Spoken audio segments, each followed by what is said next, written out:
नमस्कार दोस्तों, स्वागत है आप सभी का अपने YouTube चैनल SPS झारखंड में। दोस्तों आज की इस वीडियो में हम लोग पढ़ने वाले हैं खोटा व्याकरण।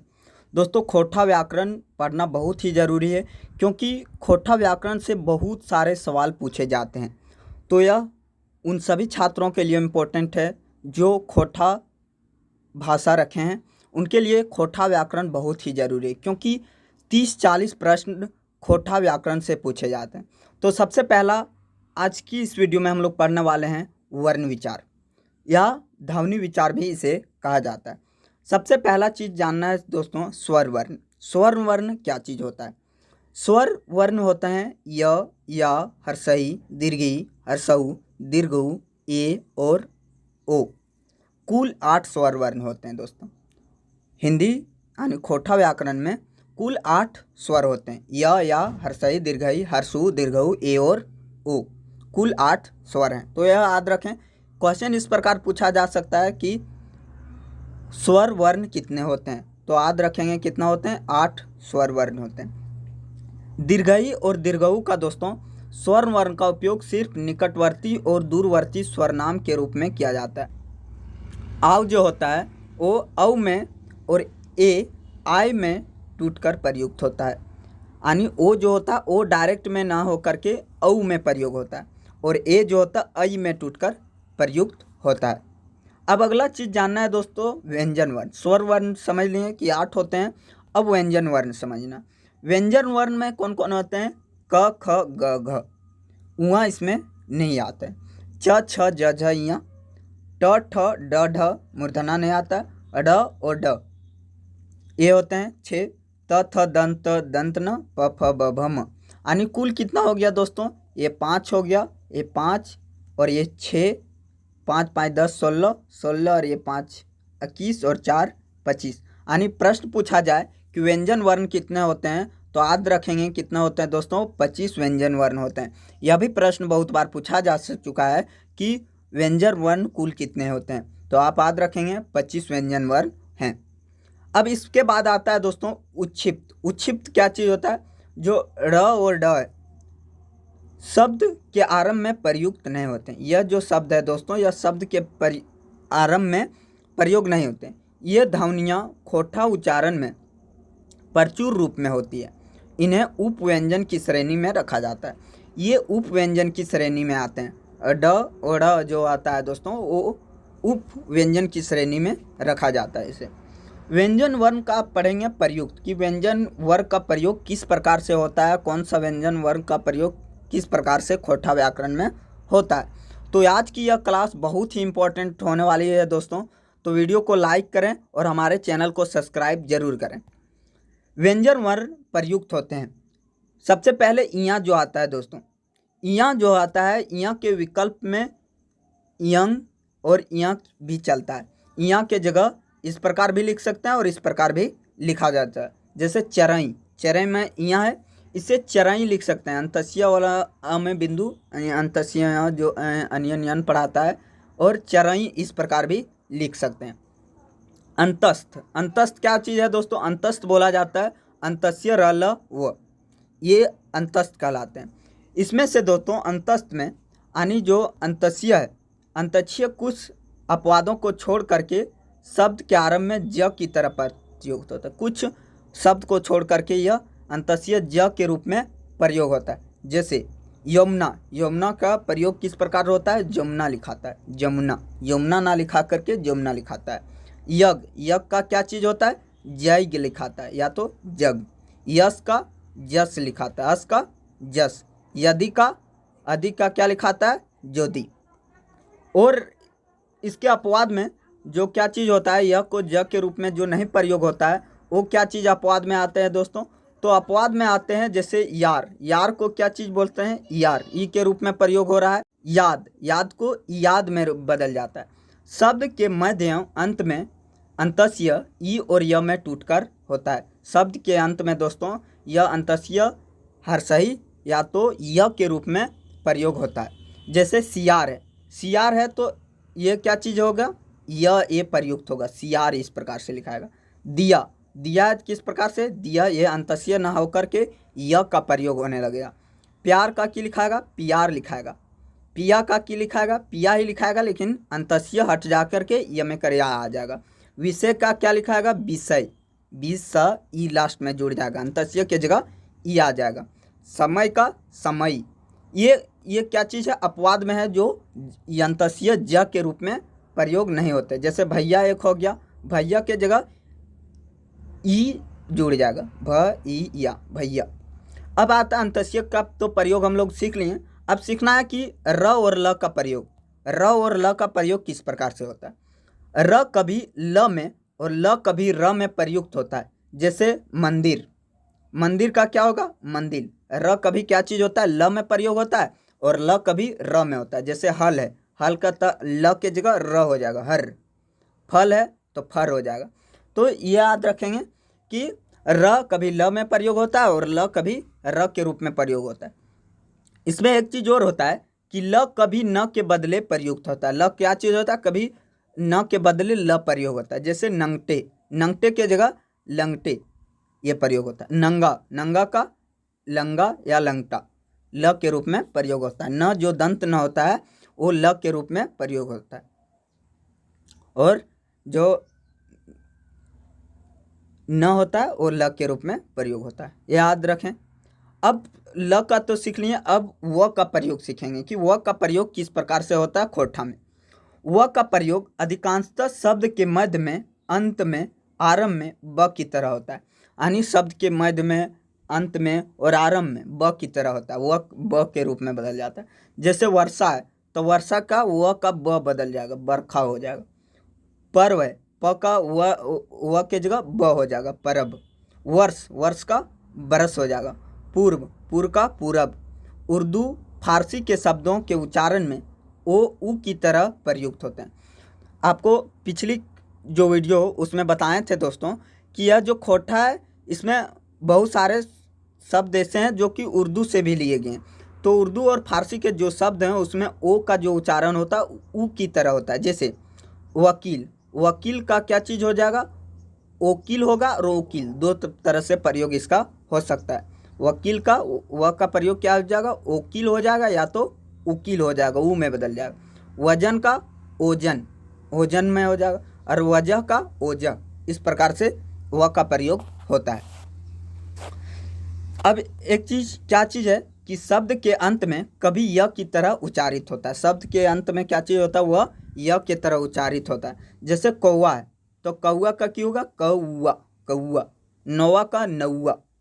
उष्ण स, जो ताली वर्ष स होता है, स का उच्चारण लेखन स की तरह यानी दंत स की तरह होता है। जैसे गणेश है, ताली वर्ष स है इसमें, गणेश में, तो ये क्या हो जाएगा, दंत स में बदल जाएगा, गणेश। महेश, इस प्रकार से इसका बदल जाता है। जैसे महेश लिखाता है उसमें ताली वर्ष स होता है, वो बदल जाता है किसमें, दंत स में बदल जाता है, स का प्रयोग।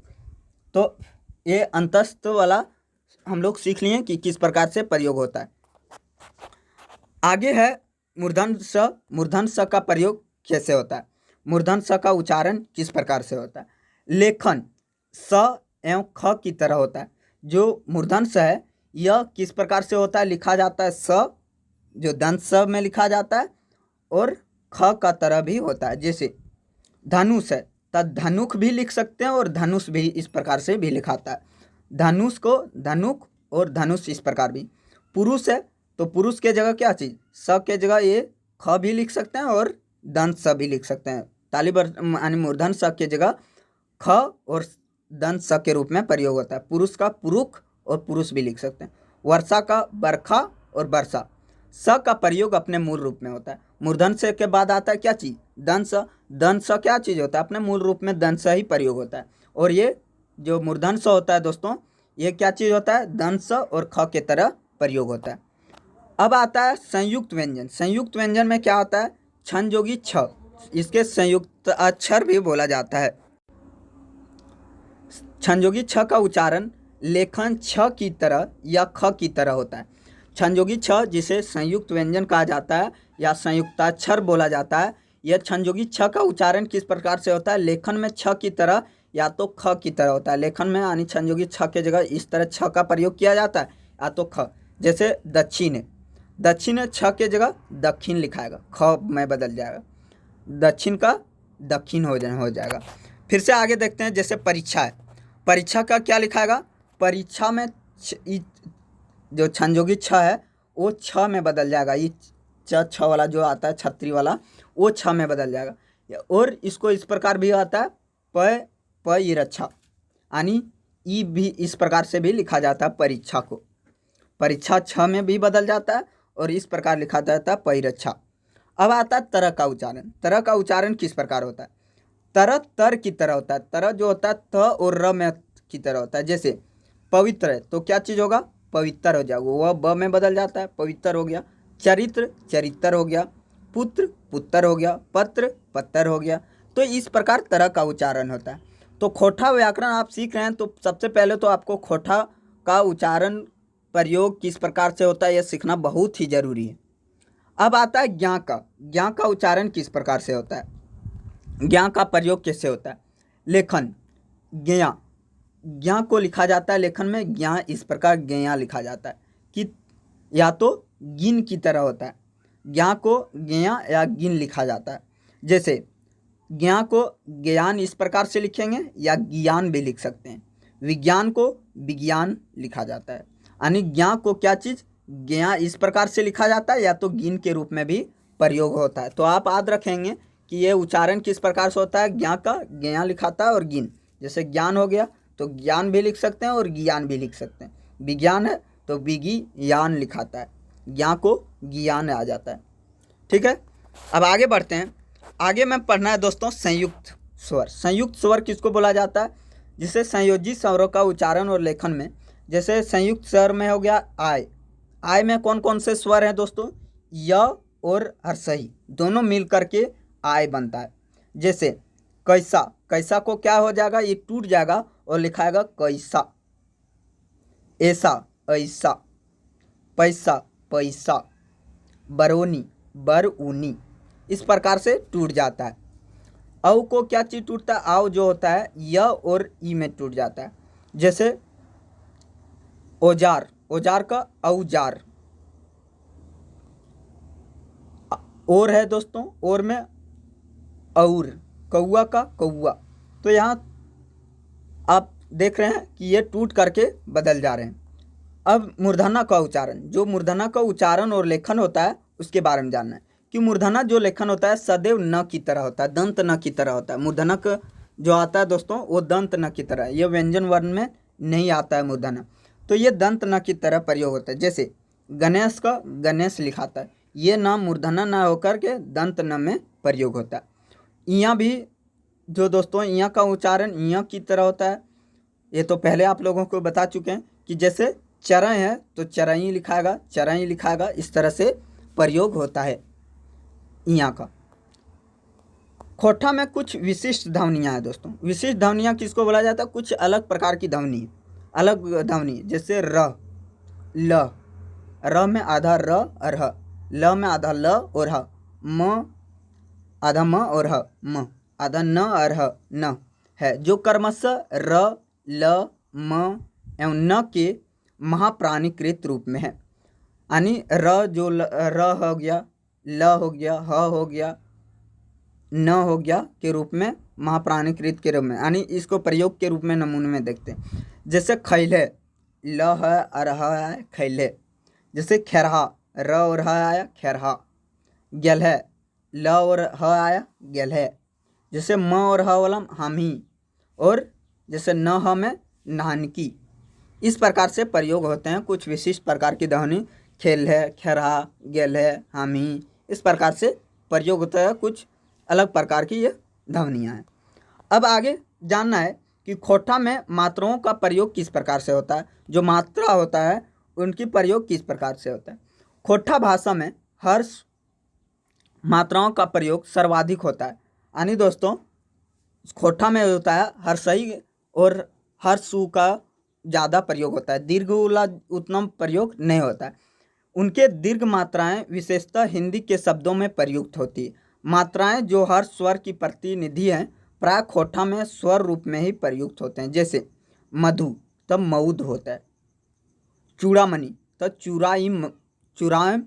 चूड़ामइन के रूप में प्रयोग होता है, साधु साउद देखी, दईक, इस प्रकार से प्रयोग होता है। यानी जो खोठा में मात्रा होता है ये ह्रस्व मात्रा में अधिक प्रयोग होता है। और हैं कुछ उदाहरण, जैसे हो गया चली तो चैल, सुनी, सुइन, पढ़ी, पढ़, इस प्रकार से प्रयोग होते हैं। अब आता है हाइफन का प्रयोग। हाइफन जो डैश जो हम लोग पढ़ते हैं दोस्तों, इसका प्रयोग किस प्रकार से होता है।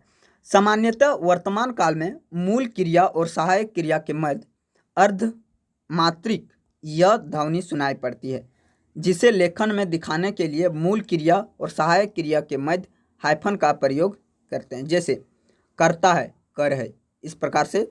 मतलब कि इसका क्या चीज़ होगा दोस्तों, कि जिसमें ये हाइफन है वो क्या चीज़ होता है कि ये सामान्य वर्तमान काल में मूल क्रिया और सहायक क्रिया के मध्य ये अर्धमात्रिक यह ध्वनि सुनाई पड़ती है, जिसे लेखन में दिखाने के लिए मूल क्रिया और सहायक क्रिया के मध्य में हाइफन का प्रयोग करता है। जैसे में क्या क्या चीज़ आता है, जैसे करता है तो करता है की जगह कर है लिखने से चल जाएगा, चलता है चल है। दूसरे विकल्प में करता है का क्या लिख सकते हैं, करो है, चलता है का चलो है।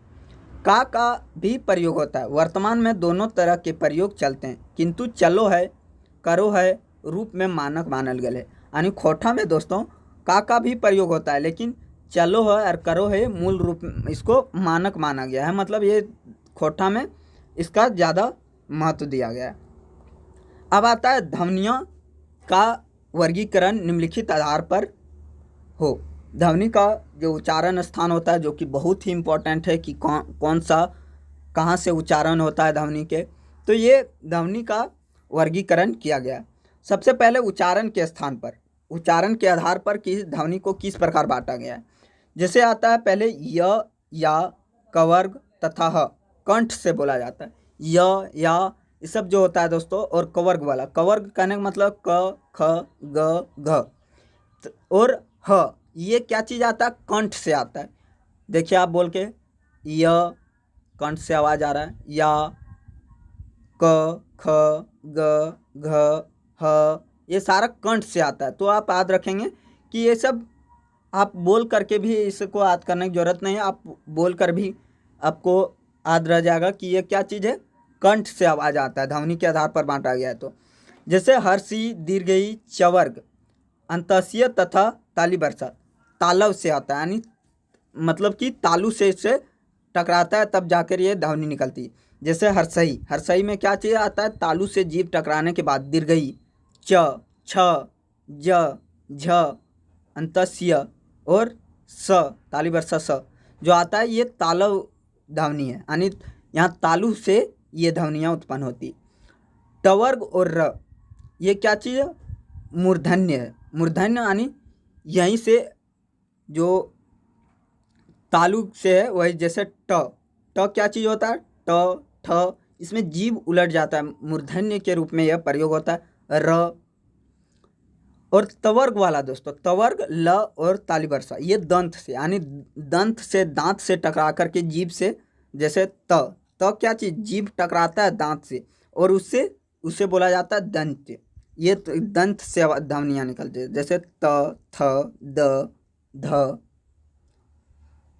दंतन, ल और तालिबर्षा स, ये से, ये दंत से ध्वनियाँ उत्पन्न होती है। उ, हर्षऊ, दीर्घऊ, पवर्ग, ओष्ठ से, जैसे हर्षऊ जो आता है वो ओठ से ध्वनि निकलता है, कहीं नहीं टकराएगा। उ, जो हर्षऊ और दीर्घऊ होता है उ। पवर्ग में प, फ, ओठ से सिर्फ आवाज़ निकलेगा, प, फ, ब, भ, म, ये ओठ से ध्वनियाँ निकलती है। तो आप ये याद रखेंगे। और एक और होता है दोस्तों, कुछ और है जो कि अनुस्वार चंद्र बिंदु, इया, दंत न और म, अनुनासिक, नासिक है। ये न अनुनासिक मतलब कुछ नाक से कुछ ध्वनियाँ उत्पन्न होती है। जैसे इया, इया क्या चीज़, नाक से भी कुछ आता है। दंत न से यानी नाक से ये आ रहा है। म, अनुनासिक और नासिका कहलाता है। जो ए आता है ये कंठ से, कंठ और तालव, ये आता है कंठ और तालव से मिल करके आता है। ओ आता है क्या चीज़ दोस्तों, कंठोष। कंठोष मतलब कंठ से और ओठ से, ओ कंठ और ओ, कंठ और ओठ से मिलकर के आता है ओ। वह जो होता है वह दंतौ से होता है, दंतोष्ठ। दंतोष्ठ मतलब दांत और ओठ से वह निकलता है वह। अब आता है, ये तो ध्वनि के आधार पर हम लोग पढ़ लें कि किस प्रकार से वर्गीकरण किया गया है। अब आता है परमात्मत्व के आधार पर, प्रमाण के आधार पर किस प्रकार से ध्वनियों का वर्गीकरण किया गया है। इसमें है, पहला है अल्प प्राण। अल्प प्राण में प्रत्येक वर्ग का प्रथम, तृतीय और पंचम वर्ण तथा अंतस्थ। प्रत्येक वर्ग का प्रथम, प्रत्येक वर्ग का प्रथम जैसे क हो गया, च हो गया, और तृतीय में क्या चीज़ होगा, तृतीय में ग होगा, ज होगा, ड होगा, द होगा, प फ ब तीसरा वर्ग यानी तृतीय। पंचम यानी लास्ट वाला, जैसे लास्ट वाला पंचम में क्या उनको आ जाएगा, उआ आ जाएगा, इया आ जाएगा, मूर्धना दंत न म, ये सब जो होता है यल प्राण में आता है। तथा अंतस्य, अंतस्य वाला यानी अंतस्य वाला जो है ये अल्प प्राण में आते हैं। महाप्राण में प्रत्येक वर्ग का द्वितीय और चतुर्थ, इसमें से प्रथम, तृतीय और पंचम, पहला, तीसरा और पांचवा आता है। इसमें कौन आता है, दूसरा और चौथा आता है महाप्राण में। और कौन कौन से आते हैं, ताली वर्ष, मूर्धन स, धन स और ह, ये कौन से आते हैं, ये महाप्राण में आता है। ये क्या चीज़, परमाणुत्व के आधार पर। उसमें तो हम लोग ध्वनि के आधार पर तो लगभग सभी को जानते हैं, लेकिन ये परमाणुत्व के आधार पर आपको याद रखना बहुत जरूरी, क्योंकि इस प्रकार से भी प्रश्न पूछे जाते हैं। दे देगा कोई भी वर्ण और बोलेगा कि यह कौन से प्राण, या अल्प प्राण है या महाप्राण है, तो आप याद रखेंगे कि जितना भी वर्ण है वो दूसरा और चौथा किस में आता है, महाप्राण में। और ताली वर्षा, मूर्धन स, धन सह, जिसे उष्ण वर्ण कहा जाता है, ये सारा आते हैं महाप्राण में। और इसमें पहला, तृतीय और पांचवा आता है प्राणत यानी अल्प प्राण में, और अंतस्य अलग हुआ। अब आता है दोस्तों घोष और अघोष के आधार पर। दूसरा पढ़ लिए प्राणमत्व के आधार पर, अब तीसरा पढ़ेंगे घोष और अघोष के आधार पर ध्वनि को किस प्रकार से बांटा गया वर्ण को। घोष में आता है जिन ध्वनियों के उच्चारण में स्वर तंत्रिका आपस में झंकृति उत्पन्न करती है वे घोष ध्वनियाँ कही जाती है। यानी दोस्तों घोष ध्वनियाँ किसे कहा जाता है, जो झंकृति उत्पन्न करता है। सभी स्वर वर्ण, जैसे जितना भी स्वर वर्ण है, प्रत्येक वर्ग की तृतीय, चतुर्थ एवं पंचम वर्ग, तृतीय, चतुर्थ और पंचम वर्ग तथा अंतस्य अलव ह घोष ध्वनियाँ हैं, जो झंकृति मतलब थोड़ा लंबा समय तक चलता है। जैसे सभी जितना भी स्वर वर्ण है सब तो आता है इसमें, जैसे य थोड़ा लंबा चलता है, या, हर्षई, दीर्घई, तो ये सब जो आता है दोस्तों ये थोड़ा झंकृति उत्पन्न करता है। कहने का मतलब है कि थोड़ा सा ज़्यादा लंबा समय तक यह चलता है। प्रत्येक वर्ग की तृतीय, तृतीय में क्या आता है, ग, थोड़ा लंबा जाता है, तृतीय में जैसे आ जाएगा ज, चतुर्थ में घ, झ, इस प्रकार से पंचम में भी तीसरा, चौथा और पांचवा ये जो आता है। और अंतस्य र, ल, व लंबा झंकृति उत्पन्न करता है, उसे घोष ध्वनि के यानी घोष में रखा गया। या घोष में कौन आते हैं दोस्तों, जिन ध्वनियों का उच्चारण स्वर तेत्रियाँ झंकृति उत्पन्न नहीं करते उन्हें अघोष ध्वनियाँ, जो झंकृति उत्पन्न करते हैं उन्हें घोष, और जो झंकृति उत्पन्न नहीं करते हैं उन्हें अघोष, वॉइसलेस जिसको बोलते हैं। जैसे प्रत्येक वर्ग का प्रथम क तुरंत आ गया, क, च तुरंत खत्म हो जाता है, लेकिन वही तृतीय जो होता है ग, तो प्रत्येक वर्ग का प्रथम, द्वितीय, उष्ण, ताली वर्ष स, मूर्धन स और दन स, ये क्या आता है, यह घोष ध्वनियाँ में आते हैं। और एक चीज़ और होता है दोस्तों, प्लुत वर्ण। प्लुत वर्ण क्या चीज़ होता है, प्लुत वर्ण ऐसे वर्ग हैं जिनमें उच्चारण में हर्ष वर्ण के उच्चारण में जितना समय लगता है उससे 3 गुना समय लगता है। जैसे ओम, ऐसी ध्वनियाँ का प्रयोग गीतों में तथा संबोधन में होता है। प्लुत वर्ण क्या चीज़ होता है दोस्तों, स्वर वर्ण का 3 गुना समय लगता है। जैसे हो गया क्या चीज़, ओम।